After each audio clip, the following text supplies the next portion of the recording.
as a special educator, just as an educator in general, just, if you want to be an educator in general, growth mindset is greatness is growth, not perfection. That's the mindset. Knowing how to read data, knowing what the data means. But if you go into special education, you get to do that on a smaller, more personable scale. Please do not look at this kid through the periphery of their disability. Okay. Look at the disability through the periphery of this kid.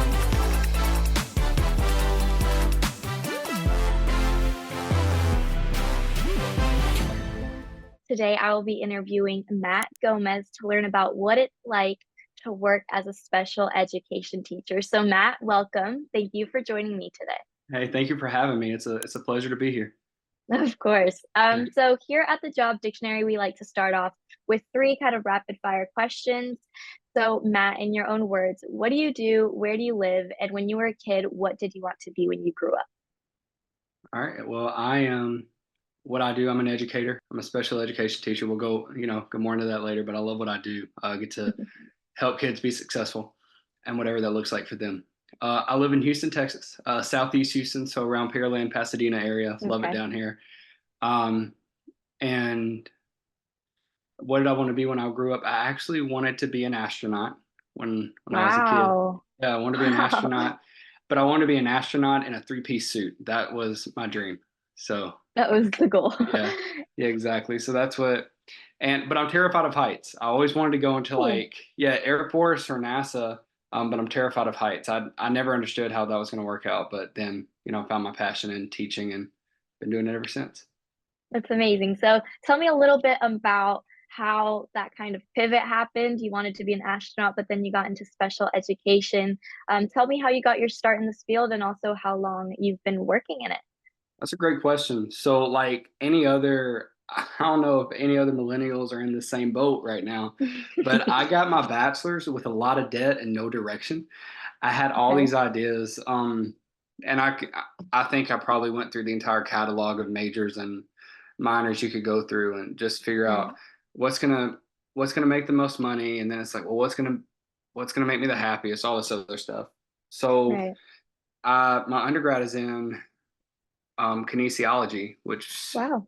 yeah. So my training, I was training to be like pre-physical therapy. I was thinking about Okay. physical therapy, loved what it did, but what I found, of course, life is understood, life is Yes. lived in forward and understood in reverse, right? So Yeah. looking back now, what I loved about the physical therapy aspect of it, it wasn't really.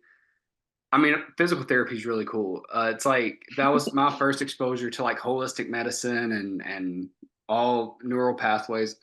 Really, Right. really cool. That's a whole YouTube rabbit trail you could go in there.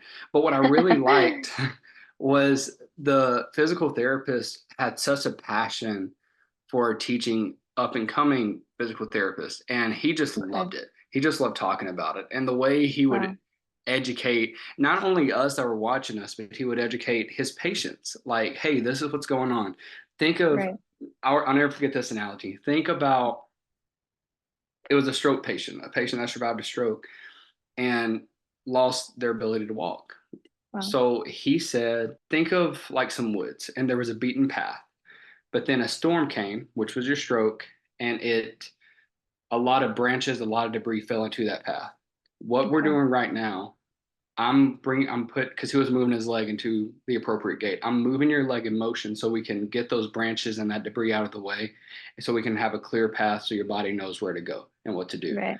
And I just thought, man, that is so cool. And what I didn't know Yeah. at that time was I just loved the education aspect. I loved the idea of meeting people where they're at, and just Right. um I don't know, just the excitement, and it's like if even and it's not just adults. If you ask any I know 4 or 5 year olds that have been diagnosed with autism. Okay. And if I ask them about, hey, can you tell me a little bit about this dinosaur? I will learn a new thing about Right. stegosauruses and triceratops and stuff. Um, so trying to get back to so that's when kind of wrapping it up here. So I was in a Books a Million parking lot because I got my bachelor's degree and I was making about $15 an hour. And I was Okay. like, I can't survive off this. So the way I tell the story is I was in a Books a Million parking lot with a latte I couldn't afford, just Oh, in tears because I was like, oh, what in the world am I going to do? right. And then uh, I saw an ad, like I was just looking for master's programs because I was like, I can't really do anything with my bachelor's and I need to figure out what is my next step. So I Right. saw this master's program, a master's of art in teaching at Louisiana Tech University. So I'm from Northeast Louisiana. Um, Okay.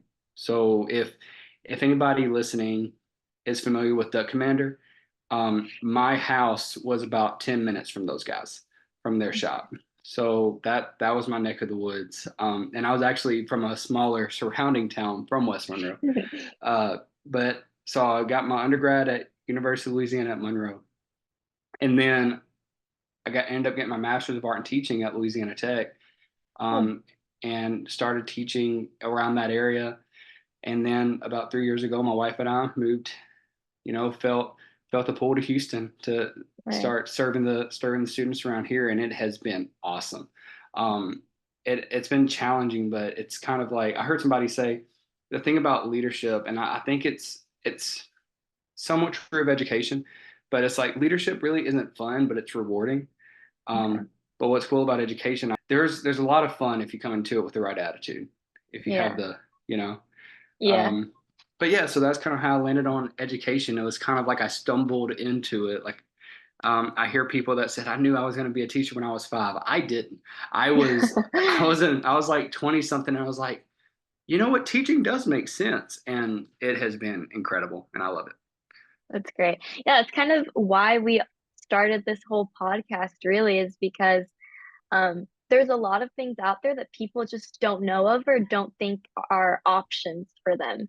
And so being able to listen to other people talk about what they do can inspire others. And I'm so happy that you were able to find what's great for you. How did you specifically get into special education? I was never in special education, Okay.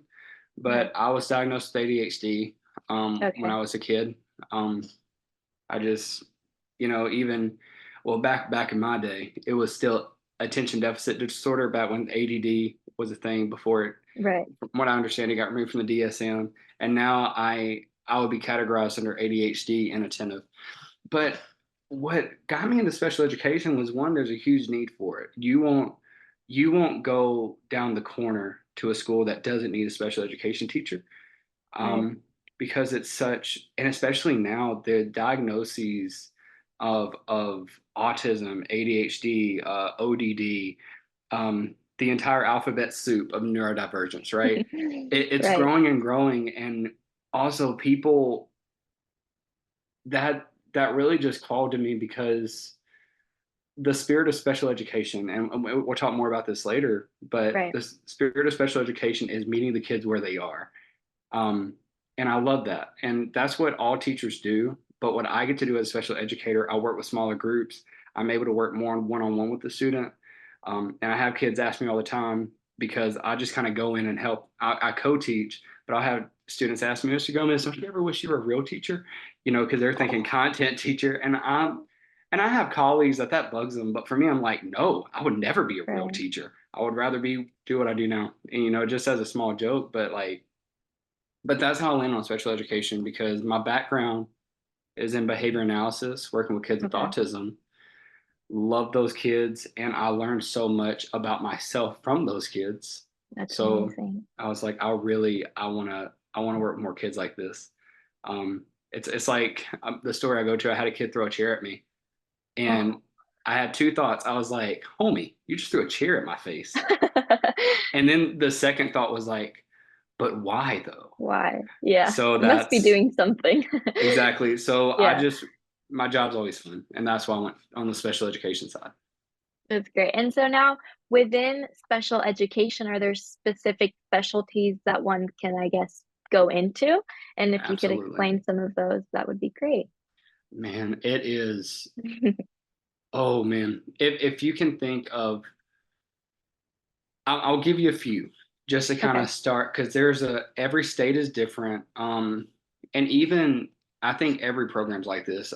Even with bilingual students, I feel like they change the acronym of bilingual students every year. It was ESL, I think it was English. I don't forgot what the S stands for, but English something learner.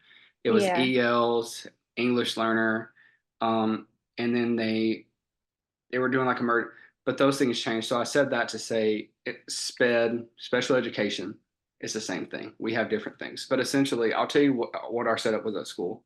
So my job is the resource and support facilitation teacher, support facilitation in Okay. the classrooms, resource uh, with a modified curriculum class, essentially. But those are just to kind of put, I guess, faces and names to that. Those would be your mostly ADHD, um, the academic deficits, kids that you would Okay. look at and you wouldn't really think much of it. Like some were intellectually disabled, but if you were just having a conversation with them, you You wouldn't wouldn't. pick up until you saw their Okay. work and saw, oh, you're in the seventh grade and you are on a first grade reading level. Yeah. So those are the kids I usually work with. You also have ABLES, which is our autism unit. Um, and then you have success, which is like life skills. We want you to, these are the kids that we just want you to be able to live on your own, and Hmm. kind of figure out where, so that's life skills, that's taking care of yourself, the day-to-day activities and things like that. So that was our setup at school. There's also, I it depends, again, it depends on what county, what state. Right. Some people consider like kids with behavior plans, or as if you have a behavior plan, you have to have an IEP. And since you have an IEP, you're considered SPED. Again, Okay. that could be, that's in Texas, and again, that's in our area of Texas. I mean, it's just, Yeah. so everybody has their categories, but essentially, to answer your question, there's there are as many areas of special education as there are personalities, as there Wow.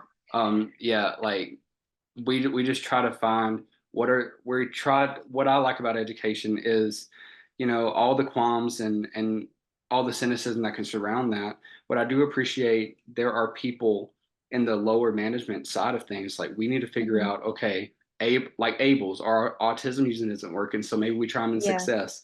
That's not really working. So let's try to, because the goal is least restrictive as possible. If we can get you in the Okay. classroom with your grade level peers, that'd be great. If that's not going to work, okay, let's get you full resource, where you're Right. just, so there's a few, but off the top of my head, you have resource and supportive facilitation, um, ables, and success. No Okay. order, it's just whatever helps the student. Yeah. And now going into just your daily work and your tasks, what's your schedule like? What tasks do you kind of spend the majority of your day doing? Just tell me about a day in Matt's life. Oh man. Well, I wake up, right? No. So, so my day usually starts, um, I like to be at work. My report time isn't until 8:10. I've had Okay. report times as early as 7 a.m. Okay. So I personally, when everything is going well and good, um, I like to be at work about 30 minutes early. So Yeah. I'll just to kind of, I like to have a slow morning. I like to go in, get some coffee, say hey to a few people, and Yeah. sit down and figure out like look over my plans for the day and all those different things. Just have a slow morning, but it'll start. My day is like I love what I get to do because it changes up all the time. Yeah. So part of my day is spent, and I won't go like through detailed scheduling, but like part of my day, the majority of my day is spent in classrooms where I'm co-teaching Okay. with teachers. So essentially, um, the general education teacher, the content teacher, will go up there and they'll do the lecture based style. They'll lecture, they'll direct. What I'm doing is I'm going through and I'm meeting each kid individually. Sometimes I'll pull groups and we'll kind of scaffold down. So if we're on Okay. so this past year I taught sixth grade. So if the content is on a sixth grade level, but if they are not understanding the sixth grade content, like you're not going to understand mitosis and Right. so like the for lack of a better word, the physiology of the cell if you don't know Yeah. the anatomy of the cell. Okay. So my job as a special educator is, again, we're meeting these kids where they're at. you're not on this sixth grade standard yet, so let's see where you missed it. And then Okay. so we'll scaffold down, take that group, and let's start here at fourth grade, and let's make sure we're on the same page there, and then Yeah. scaffold up um, to that. So that's what it looks like in the classroom. In the resource class, that is essentially where I get to hone in on skills that they miss. So if they're talking about fractions or multiplying and dividing fractions in their general math class, what I get to do is they'll come into the resource class and I'm doing an entire lesson on what a fraction is. Okay. And so it's kind of, so that's what resource is. That is particularly where we get to hone in. Like in Texas, we have TEKS, and a lot of people do Common Core, Yeah. you know, as hot fire topics as those are. But essentially, if they need to be on a sixth grade, we're gonna, as a class, we're gonna work on this third grade um, Okay. skill, and then try Yeah. to get you up to that sixth grade skill. Yeah. And so you mentioned working for sixth grade last year. Is there any age group that you prefer, that you like working with more, or that you think that you can make an impact with more? Middle school by Middle school. far. And I'll tell you Yeah. what, there's research out here. I don't have the data in front of me, but anybody can look this up. They've actually done research that says you are the most self-centered that you'll ever be in your life your seventh grade year of school. Oh, Those are 12 to 13. yeah. 11, 12 to 13, but around that time, you're the most self-centered. Most of us grow out of it, and but I also, what I've learned is, and there are studies that say different things, different times, but the majority of studies that I've had exposure to being in middle school has said they look at your performance. Like civil engineers will look at the performance of your middle school years, right? And Okay. seventh grade is really pivotal. And I want to do some more personal research this summer on like why, um, Okay. because that's just interesting. But they say seventh grade, and I had my superintendent lay it out to me like this at the first school I worked in Midtown Houston, and he said seventh grade is the year where civil engineers will look at your performance and decide, do we need to build more dorms or do we need to build more prisons? Oh, and wow. and of course that's all inclusive: socioeconomic Yeah. status, your grades, how often are you at school, do you have both parents in the home, do both of your parents have one job or do they have multiple jobs? They look at all Mm. this stuff, but that is a key year. Yeah. So middle school middle school is my jam, and they're so middle school is so funny because they're not quite a teenager, and they're kind of getting out of this kid, so they're trying to figure themselves out. So one of the things I get to do, like within a certain, like, of course, there's a point, scope of practice, right, where you have to like, okay, well, you need to go to the counselor, you need to go to somebody who is able to help this profession, right? But Right. majority of what I get to do is I get to talk about social, like social intelligence, emotional intelligence, like soft skills, because that's Okay. something that we lost, particularly around the pandemic. Yeah. We lost those soft skills. We forgot how to make eye contact. We forgot how to say Mhm. excuse me when we're passing somebody in the stairwell. We forgot how to say good morning or how to respond to good morning. I still can't tell you how many kids I'll say, "Hey, good morning," and they're like, what do you mean good morning?" Like, what are the other mornings if this is the good morning? So um, and I feel like your middle school age, that is, and for me, that was a pivotal point in my life. And I had some really rough teachers, but I had a couple of good teachers that really spoke to me in my life. And that's the thing about a pivot. Like we said, you don't Yeah. know a pivot is happening until you're about 5, 10, 15 years down the road and you look back and say, that's where it turned. Right. That's what I love to do from 7 a.m. to about 4:30. That's what I get to do, you know, Every single day. every That's single great. day. It's cool. That's great. And so what topic does someone really have to be interested in order to be a great special educator? And basically, what do you end up thinking about the Hmm. most or talking about the most all day? Okay. This actually, think about, that's a great question. I love that. Oh, I love how that phrased. Okay. Think about being a coach. All right. Okay.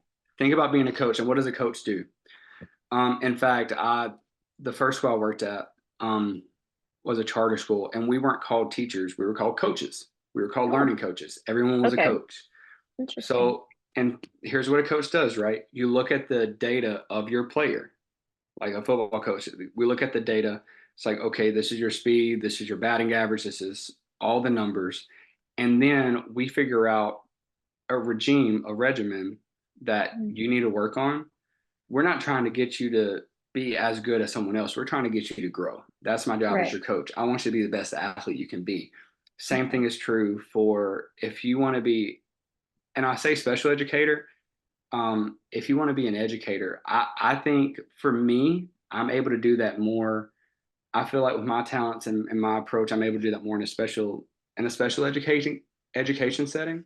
But even if you're a general educator, you can still have this mindset. You look at the data Right. and you have a conversation with students. And I think that is one underused resource that we as teachers overlook. I'm just as guilty as any other, where we forget the best professionals on how students learn is the student. And Okay. I build a culture in my classroom. Of course, my classes are small; they're like 8 to 10 kids. Yeah.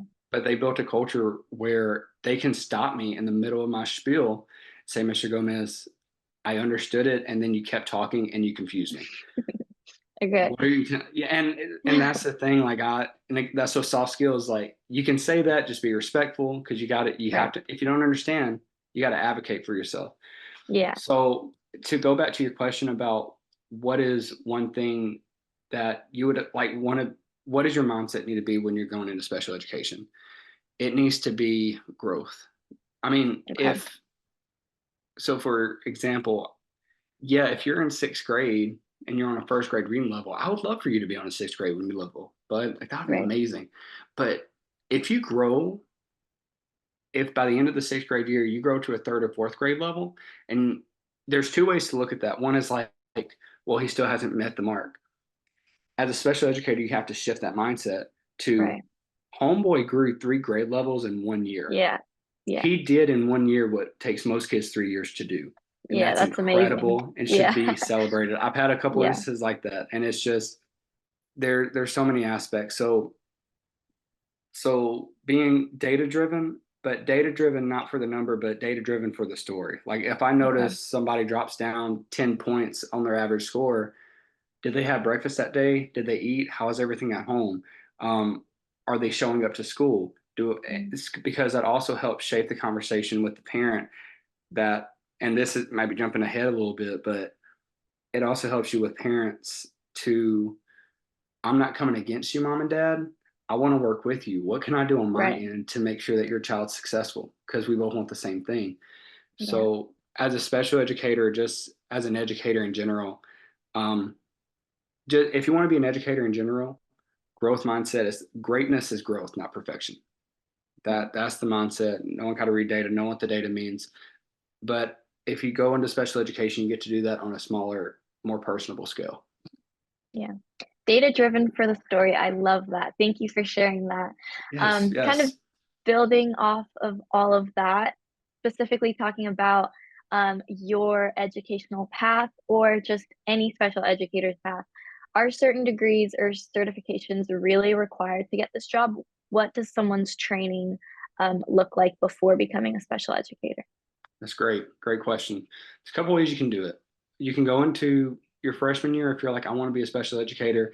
I listen to Job Dictionary. That's what I want to do. Yes, yes, yes, all the Yes, yes, yeses, yes. right? So, freshman year, just go into education, and um, you can specialize in um, special education. Okay. But whenever I did it, I went the alternative. So I have a master's in art and teaching, which is also what a lot of people are going to now, but it's an alternative certification. So let's say Okay. you're like me. You are in the Books a Million parking lot with tears in a latte that you cannot afford. And you're like, what is my next step? Well, I did a Master's of Art in Teaching, which is an alternative certification, Okay. where I went to Louisiana Tech. Louisiana Tech is on a quarter system. So I recommend, even if you're doing any kind of master's, if you can go to a college that has a quarter system, highly recommend, because instead of it taking me 2 years to get a master's, it well, it should have taken me a year. It took me a year and a half, but it's good. It's very fast paced. You go through the summer, you go through the winter, and then a year and a half, you have your master's and you have your Wow. certification in that. So for what my path looked like is as I was getting my master's degree, I would also have mile markers, I guess, and checkpoints where you would take. I got my certification in Louisiana, so I had to take 3 praxis tests. The first praxis test, I don't know how it is now, but the first praxis test, you can either take the praxis one Okay. or you can use your ACT scores, and I'm sure SAT would be okay too. But if you have the Okay. right ACT score, you could basically clip out of that test. Your Okay. praxis two is your content area. And you have to have at least one content area, but there's no limit to the content areas you can have. So my Mm. first content area was math because I like math. And we have a math and we have a very one-sided relationship. I love her, but she don't love me like that, you know? So, but I also wanted to kind of help kids. I wanted to understand math so I could help kids learn it as well. So I got math, and then my SPED certification in Louisiana, they called it a SPED supplement. So, Okay. so I took that praxis and I got SPED certified. And then there's a praxis three, which is mainly, from what I remember, it was more of situational, a very situational. I think it was called the PLC. Again, I don't know what those letters mean because it's one of those things like everybody's like, "Hey, did you take your PLC?" Like, sure, I'm about to. I don't know Yeah. what that means. But essentially, what the PLC was, it's just about teacher practices, professionalism. Okay. Um, like if a kid comes in and they have any signs of abuse, what are you doing? Who do you report to? If a kid tells you this, who do you need to report to? Mm. And just kind of different situational things. Um, but yeah, so essentially 3 praxises, and after those, you're certified to teach. Now, whenever I came from Louisiana and if you're an educator now listening to this and you want to move, something to look into, um, see if your certifications will transfer over Right. because Louisiana and Texas apparently have a really good relationship with education because I had no issues. Because whenever I transferred my Louisiana certification to Texas, um, the first certification, the transfer certification I got was a year probationary, Okay. which is just every educator has to get that first year. Just get your feet wet, get settled, and then you have to reapply for a 5 year certification. And then after that, Okay. in Texas, every year after that, you get a 5 year certification. As long as you have your CEUs, your professional development hours in there, you can it's just a simple phone call. TEA has been very responsive to me. I've had very positive interactions with Texas Education Agency. I don't know if everybody else has, but they ain't done me no wrong. So, um, but yeah, so and it's just a phone call. They might ask for some record of your hours, which your school. Okay. You have to do that organically with PDs at school. So just make sure you keep those documented and keep on top of that every 5 years. Okay. Thank you. And Yeah. now for some tools or technologies, is there anything that you specifically use every day as part of your job? When like regards to just like maybe softwares or apps or what do you tend to Oh always lean yeah. back on? Oh man, there's so many. So first of all, anybody who wants to go into education, there are so many different flavors of software out there. Um, so I'm gonna before I tell everyone what I use, Okay. learn whatever school you're going to. Whenever they get to that part, do you have any questions for us? This needs to be your question. I'm giving it to you right here. This is your question. What is your software for diagnostic? What software do you use for test prep? But you're essentially asking what software does the school use because that's the software you need to become familiar with. Okay. Um, that is one thing I've learned this year because I knew the diagnostic software well because we use map testing, and map testing is really really cool and it's really really valuable um, because it breaks down everything. The student sits there and takes the test, and then when you get the scores back, it's usually math and reading and science. Okay. When you get the scores back, I don't think they do social studies because reading is kind of takes up social studies too. But and they will break it down to say this student is on, when it comes to this understanding, they're at a second grade level or they're at a third grade level and things like that. And it'll give you the specific skills Okay. that they need to work on. That is super valuable for me. I also use IXL, which is, ladies and gentlemen, I don't, IXL does not pay me to say this, and I wish they did, because I'm their biggest fan. I'm their biggest billboard right now. But IXL, what I love about it, and is, so if I look in the diagnostic and I'm see, okay, they struggle with 2.3C, that's the T. I can go into IXL software, type in 2.3C, and it'll give about 5 or 8 lessons that I can assign to the student that they can work Wow. on their own time. And turns Wow. out, Sal Khan wrote a book too, recommend it to anybody who's wanting to go into education, period. It's called The One World Schoolhouse. And he says that students do better learning the skill on their own, and then when they come to class, they practice that skill. So essentially Okay. flipping the lecture-based lecture at school to home, to practice at home, flipping that to, Flipping it. yeah, flipping it to lecture at home, because we got YouTube, Yeah. IXL. You're learning the skills, going through the videos, learn the thing, rewind if you have to, Right.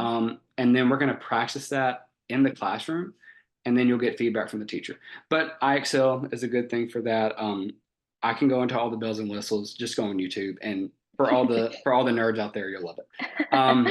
Let's see, and but yeah, mainly Map and IXL is what I use. We have, uh, and we also have another paperwork.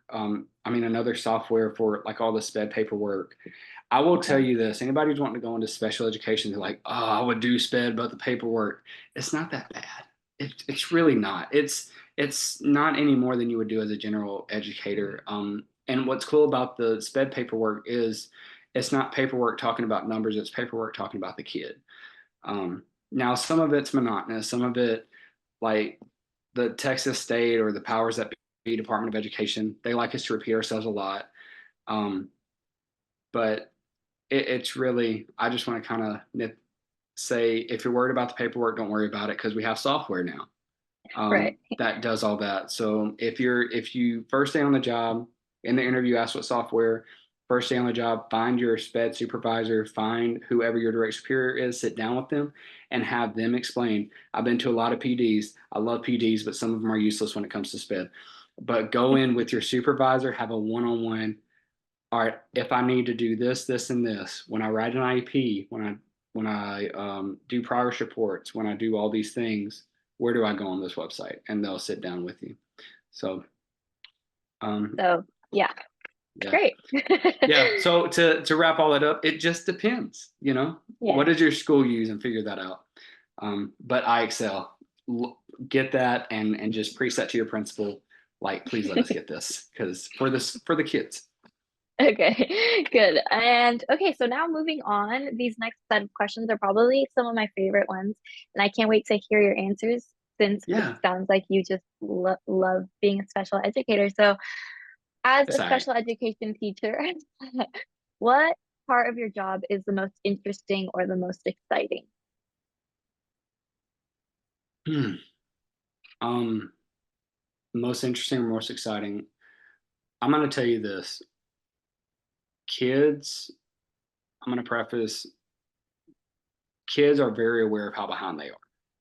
Okay. Um, I deal with a lot of kids, even if they're ID, intellectually disabled, even kids um, that have autism. They are very aware that I'm different from my classmates. I'm Okay. different from my friends. They understood this really quickly, and I have no idea. I watch them. It's so cool being in the classroom, because you can see it on their faces when they're with their friends, and Yeah. their friends get it. And it's like me in any crowd that talks about sports. I'm like, they're talking all these stats and stuff, and I'm just sitting there like, yeah, sports ball. Yeah, man, he hit that touchdown, I guess. I don't know, but they have this look on their face like, I'm just going to nod and make do. That's why they're really good at masking. That's why some kids are in the seventh, eighth, ninth grade before they get Mm. diagnosed with dyslexia. I had a student that I worked with before. and this is another story for another time, but there was a time I was working at a school where I was the case manager for all from second all the way up to 12th grade of students. Wow. Yo, Wow. I learned a lot, and I mainly Yeah. learned about my limitations. That was when I learned I should have said no, should have gone home. Um, so, but with that, you have so many. Oh, but I had an 11th grade student who wasn't diagnosed with dyslexia until his 11th grade year. And it's like, Wow. well, that would have been useful the last few Yeah. years, Yeah. but it's just, and it's simply because these kids know how to just go along with the flow. Go with the flow. They know how to mask it. They can even fool teachers, seasoned teachers don't believe it. Like, in fact, some will call it laziness. And Mm. I don't like the word lazy, not because it's not a good word. Laziness exists. But I don't, what I call lazy, what you call lazy, what any listener listening to this will call lazy could be different things. Different. So being Yeah. objective with that language. Yeah. But I say that my favorite part is the one on one conversations with kids, Okay. usually about behavior because and I'll sum it up with this. I could give example after example where I get to just talk to kids about, hey, this is what you're feeling. Like as a kid with ADHD, as a grown man with ADHD, um, I I can empathize with these kids. Like I had teachers literally call me an idiot in class. Oh, And yeah, no, it was rough. And I was like, dude, I'm in eighth grade, man. Don't calm yeah. down. But Yeah. so but it was because of my ADHD and they just didn't understand how to deal with that. So it's really cool to talk with kids and say, hey, look, I'm a neurodivergent learner too. I get Yeah. it.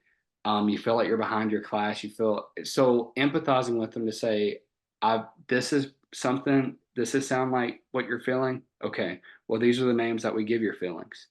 This is how we can, and giving them ownership and to Right. watch them. And I'm not the only one giving that conversation. I have a great team. It takes a village. No teacher is the one hero. They're not the Robin Williams of the school. Like it's a team effort. It really takes a village. It's parents. It's friends too. Like good Yeah. friends that are helping them through that as well. But just to see them take ownership of like, I'm not stupid. I'm just different. I think in a different way. I learn different things. So the most rewarding part, the thing that keeps it interesting is the behaviors. Look, if you look at my hands, I got bite marks from when I worked in behavior Wow. analysis and behavior units. I have all those things. But to see the kids start to take autonomy and Mm. ownership of of their education, and not only of their education but of their success, and they don't say, hey, Mr. Gomez, you helped me get an A. It's like, Mr. Gomez, I got an A on this. Like I Oh, worked hard. So that's yeah. really, That's and that's not, amazing. it's not one event, but it's just that it's not one event, but all of it builds up to like this moment where it just clicks like, Yeah. oh, I do have control over how successful I am, you know? So Yeah. that, those conversations and that time, those one-on-one conversations keep it very interesting. Yeah. That's amazing. So now kind Yeah. of on the flip side of that, what parts of the job do you think are hard, emotionally challenging, or maybe just not so fun? And specifically, I do want to ask about parents, because I know that even in Oh, general education, parents can be a pain. So how do you deal with oh, that's such a good question. Listen, that? I will tell you, any educator will tell you the reason we're having teachers leave left and right now, it's not because of the kids, it's because of the adults. Yeah. Um, so, oh man, I'm going to generalize this answer. Parents, I want to kind of come against the stigma with parents. In my experience, parents are very defensive. Yeah. Straight now, are they defensive of their kid? Probably. But when they're defensive of their kid, I tend to see that they're really defensive of like, are you saying I'm not a good parent? I know they Mm, have an F. I know he's active. Are you saying that I'm not doing my job? Are you saying that I yeah. should punish my kid enough? Are you saying, and because parents get really defensive. Look, I mean, we have a dog and two cats. If somebody came up to me and said, you're really feeding your dog that, you let your dog do that, I'm gonna get a little defensive too. I was like, yo, back Yeah. up, bro. This my baby boy. You back. All right. I know what I'm doing.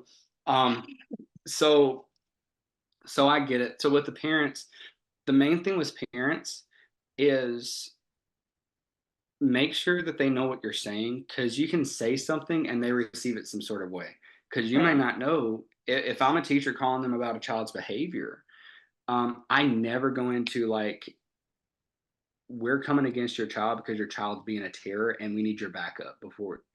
It Okay. always needs to be, look, me, you, and your child need to come against this behavior because this behavior Yeah. is going to keep them from success. Chris Voss has a book called Never Split the Difference. And toward the end of his book, I love the way he puts it, and it's helped me with a lot of parents. It's not you against the person, it's you and that person working together against the problem. Right. And that has also helped me with every and I Everything. think other Yeah. teachers would agree with every conversation I have with students is a negotiation. All right, y'all, we're Mm. going to do this. And the students are like, I'm not going to do that.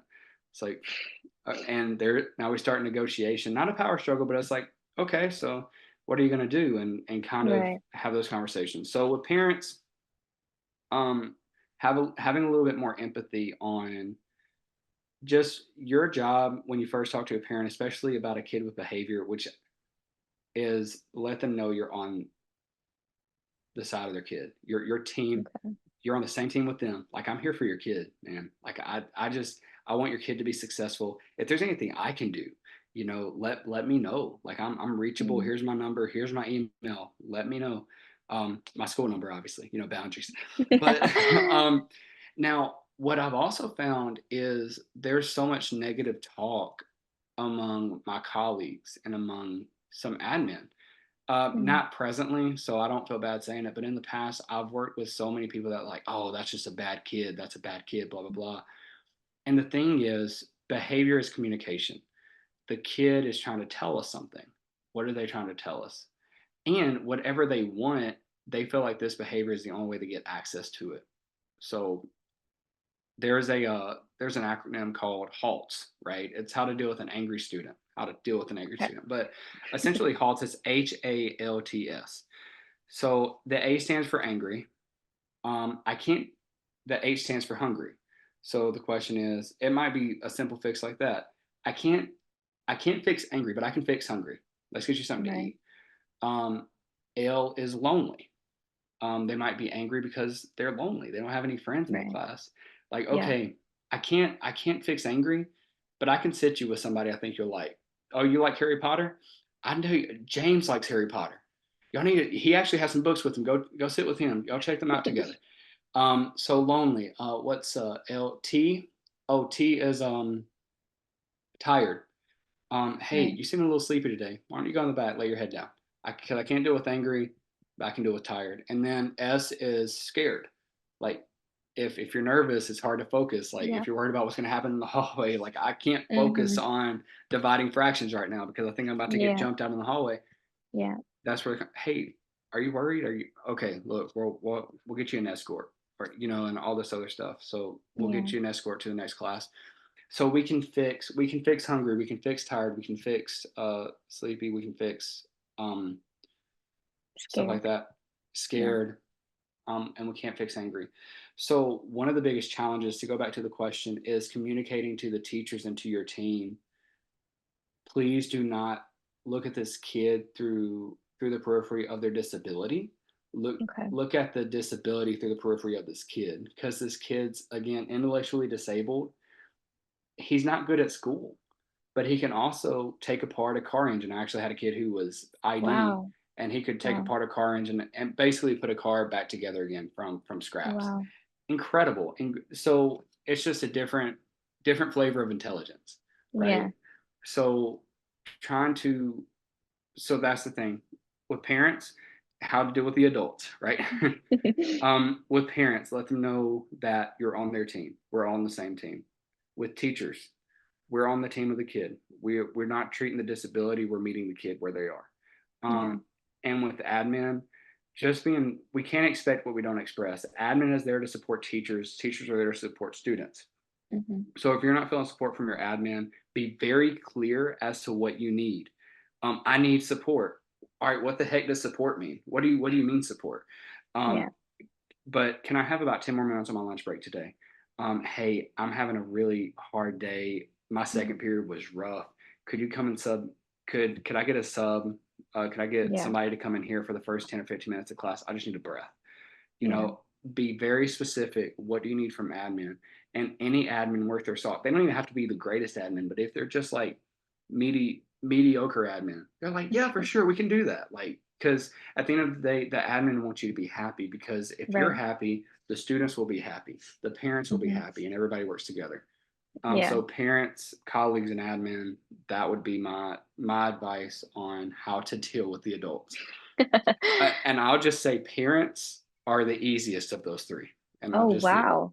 for Interesting. me, Yeah. yeah. Like Yeah. think and again, I've had good mentors that have told me how to talk to parents. So I think because of Yeah. that, I've never really run into an issue with parents. There's been some misunderstandings, and Mm. those are easy. They're like, hey, I think, and I never say I think you misunderstood. I say I didn't communicate adequately, because even if I communicated so good, Yeah. they didn't understand. And if it's Jocko Willing has a book on extreme ownership, if they didn't understand, they don't have an understanding problem. I didn't communicate in their language, Right. so I take ownership. Like, hey, I did not communicate this adequately. So I'll say it again, and then I'll have them repeat back. What did you hear? And then that Okay. way, but yeah, parents are cool. Um, but teachers, man, and I'll speak for me too. We prideful. We got pride, man. We got pride we got to work through. But yeah, Okay, well, thank you for sharing all of that. Now, moving on to kind of some work-life balance aspects. Are you able to leave all of your work at the school, or do you have to take some home? What's the work-life balance like?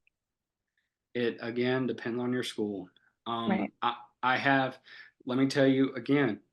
When you're in this interviewing for this goes for sped educator and this goes for general educator, you need to figure out where your principal's at and where your admin's at.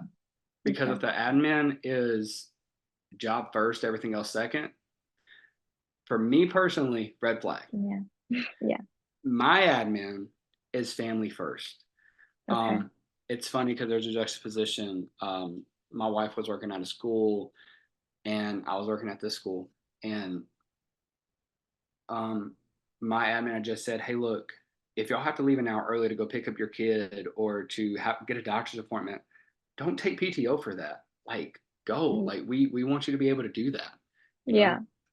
do it because they understand if home's okay or if home's in disarray, my work's going to be in disarray. Yeah. Um, but in that same day, my wife was in a same meeting where they said, if y'all leave 10 minutes early, y'all need to put that into your PTO. Whew. You know what I mean? So the question is, how do we avoid that? And this goes back into work life balance. If your admin is family first, and you can think of some scenarios like, hey, if my dog gets sick and I have to leave work early, what would be the protocol for that? Right. Just subtle ways, Yeah. like think of those scenarios think of real life scenarios that happen Yeah. and let that be one of your questions. If this happens, what's the plan? How are you guys going to support me?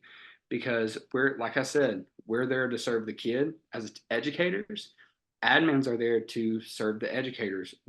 Not not like a what in the world are you doing, but hey, what do you need from us?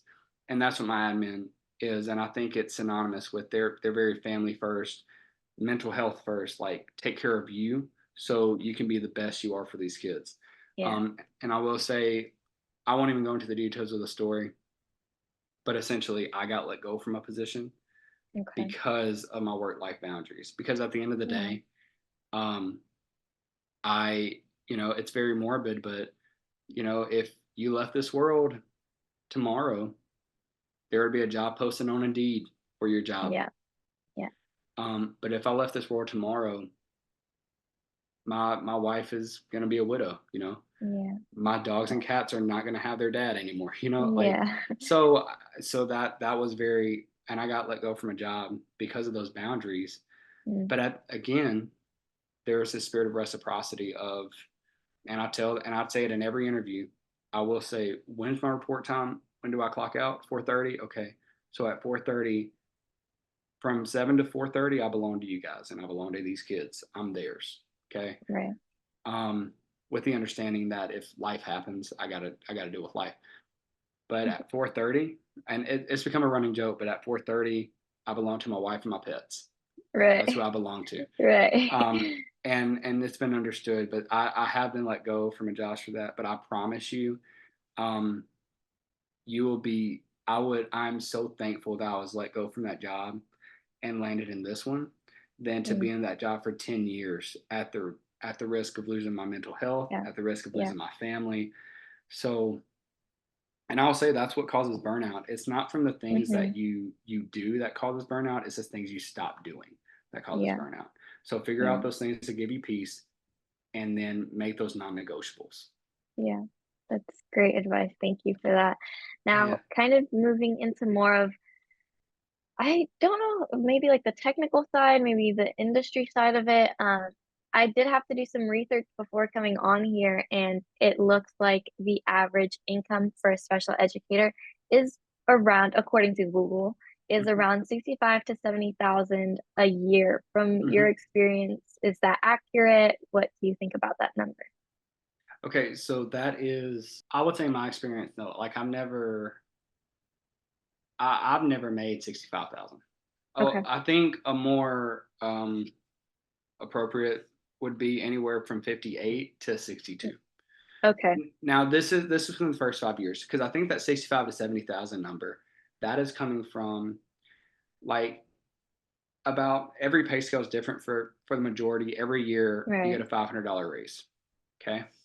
So every year you get a $500 raise, and the majority of educators, like, I'm still a pretty young educator. I just completed my 6 year in education, going into my seventh year of Okay. education. Okay. I've been working with students for a little over 10 years now.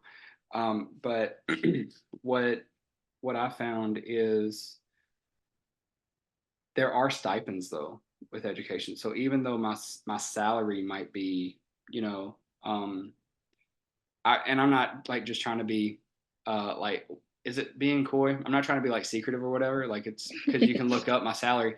6 year special education in Houston. You can look that up. I just don't know. I think it's somewhere in 62, 63. Okay. But that's about, if you're around the 4 or 5 years with a master's degree, that's the Right. scale. Um, but every scale is different. When I worked in Louisiana, the pay scale started at, I believe, 38, 39,000. Wow. Now, again, that's in Podunk, Louisiana. You can, Mhm. yeah, it's 38, 39,000, but like our first apartment was about $700 a month, so it matches the standard of living. Um, so with compensation, um, there's also, look at the pay scale, but if you go to the bottom, it'll say support staff and it'll have sped stipends there. Summer school, which is again supplementary income. You, I mean, that's, man, what was our? I think summer school this year was paying like $35 an hour, which is nice. Okay. That's some Yeah. nice extra money. And that's about 2 weeks, and it's not all day. It's like from 9 to 2. You're at the Okay. school, and you're making sure kids are doing their work, and but that's supplemental income. So even though your pay scale, even though your salary might be, let's just on the conservative end, be 60, 60, 61, with all the supplemental opportunities, with all the supplemental pay, um, and if you can speak 2 languages, that's another Mm, bump. That's another stipend you'll get. Um, if you get certification. So anyway, there's a bunch of stipends that you can get tacked on if you want to look into it.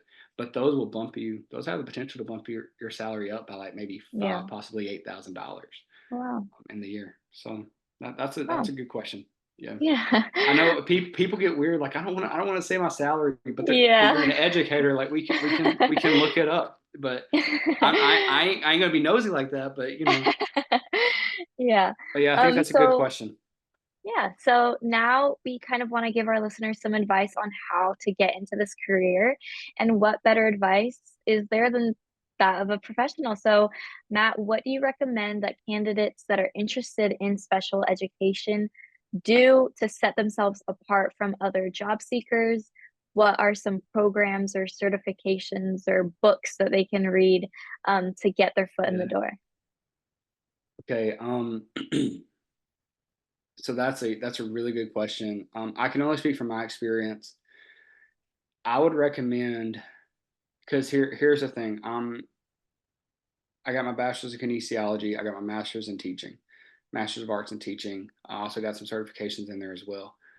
Um, when I was in my college classes, I didn't really get a lot of de-escalation training. So Okay. what I would suggest, if you are a college kid, if you're listening to this right now and you're a college freshman, sophomore, if you're a senior in high, if you're 18 or older, okay, I would recommend look up applied behavior analysis. Now, again, this is I'm kind of like going into an adjacent lane here, but you were talking about experience and things that will help you while you're getting your education degree, while you're checking all the boxes to get certified. I would recommend working at an applied behavior analysis clinic, ABA, and what that is behavior. You're learning about behavior. You're learning about positive and negative reinforcement. Everything I know about behavior whenever my first year going into teaching in a special education classroom, I already had about 3 or 4 years of no, yeah, about 3 years. 3 years of applied behavior analysis where I learned the Okay. science of positive and negative reinforcement in Mm. practice, not just in a textbook. Like Yeah. where I'm like, hey, setting up contingencies and things like that. I think that would be really good. And through that, you get what we call an RBT, a registered behavior technician, Okay. which most places will pay for that you work in. Um, and that and QBS training, which is de-escalation strategies, and you learn a lot. So what I'm saying is, if you work for an ABA clinic, they will give you access to a lot of trainings that you do not have to pay Okay. for, and Okay. it's just so helpful. Books: One World Schoolhouse by Salman Khan, um, Serve Them Well by Matthew Gomez. Uh, you know, and the idea is, so Sal Khan kind of goes into because it's easy to get cynical about the system because systems are cold and systems can operate, you know, almost without a soul. So teachers are the Mm. soul in the system, right? So it's easy to get cynical. I would recommend read Sal Khan, One Okay. World Schoolhouse. Um, that it'll cure your cynicism because it's like, hey, these are the hands we've been dealt. Now here's what we can do about it. Okay. Um, Never Split the Difference by Chris Voss, because as a teacher, everything's a negotiation. In life, everything is a negotiation, much more when you have 20 to 30 humans in front of you that may not feel like doing work that day. Mm. Um, oh man, there's so many. Okay, only two more though, because I'm literally looking at my bookshelf. So nonviolent communication. I don't see who the author is, but incredible book. Okay. Basically removes power struggles, and that's going to help with students, and that's going to help with adults. So nonviolent Yeah. communication, and a personal book, The Ruthless Elimination of Hurry by Okay. John Mark Comer. Incredible book. It's a faith-based book, but even if you're not like a person of faith, you can still find a lot of practical applications of setting boundaries. And of course, okay, bonus Okay. book, Boundaries by Cloud and someone else. But Boundaries is really good. And of course, bonus book, Serve Them Well by Matthew Gomez, going from controlling students to serving students. Right. Thank you. And now, kind of for our last question, if you could talk to your younger self when you were just starting your career, what advice would you give yourself? Mm, man, advice. Um, I would just say don't focus on the destination. Don't focus on your next step. Don't stress Okay. because worse. And I've kind of said I didn't realize this was like the advice I would give my younger self, but I say this all the time. Worst case, it's gonna work out. Right. It might not be what you expected. It might not be what you wanted, but it's gonna work out. Yeah. Even and people say for better or for worse. I think a lot of times things aren't good or bad, they just are. I mean, they're just the Yeah. hands you've been dealt. And Yeah. focus on the things that are in your control. Focus on the next step. I like what Hal Elrod said. Um, Whenever life happens, you have 3 minutes to gripe, moan, complain about it all you want to, and after those 3 minutes, say three words. Can't change it, and take your next step. So that would be my advice to my Amazing. younger self. Yeah. Amazing. Yes. Thank you for sharing. And yeah, just finally, where can people reach out to you or where can they follow along with your work? We know you have a book. So go ahead and share. Oh, did I mention I had a book? Wow, that's crazy. No, so yeah, my book is on pre-sale right now. Serve Them Well, Advocating for Students Without Burning Out in Broken Systems. Should be releasing around the winter of 2024. So if you want to grab your copy, you can find the link at my Instagram. My Instagram is I_AM as in Mary, or M as in Matthew, Gomez. I_M Gomez. You can find me on Instagram. I just recently got a TikTok. I'm on LinkedIn, Matthew Gomez, and I'm on Facebook too. Yeah, But LinkedIn, Instagram are my two main things. So look at right. Matthew Gomez, and you'll see me. I_M Gomez. That's where you'll find me. And then go to the link in the bio, and you'll see my book in my Instagram bio. Amazing. Yeah, Yes, and we'll yes. make sure to tag you and all of your social media pages when this podcast gets posted. All right. Well, Matthew, thank you so much for joining me today, for sharing your experience. I love how passionate you are, and thank you for all the insight. It was greatly appreciated. Thank you so much. Hey, thank you so much for having me on. I love talking about it, so it's fun. Thank you. You just got one episode closer to learning about the world of jobs out there. To explore the rest of our career categories and find your best fit, go to jobdictionary.com to sign up for the beta users waitlist. Then subscribe here to find the next episodes coming out this week. And as always, drop us a comment, review, or message to let us know how we could better attune our episodes to your specific needs. Follow us on TikTok, Instagram, Facebook, LinkedIn, X, Threads, Pinterest, and wherever else you're on socials to go get our short, snappy preview reels that expose you to new job options every day. Because here at Job Dictionary, we believe your big aha moment can be just one scroll away. Go check it out and get out there. Cheers!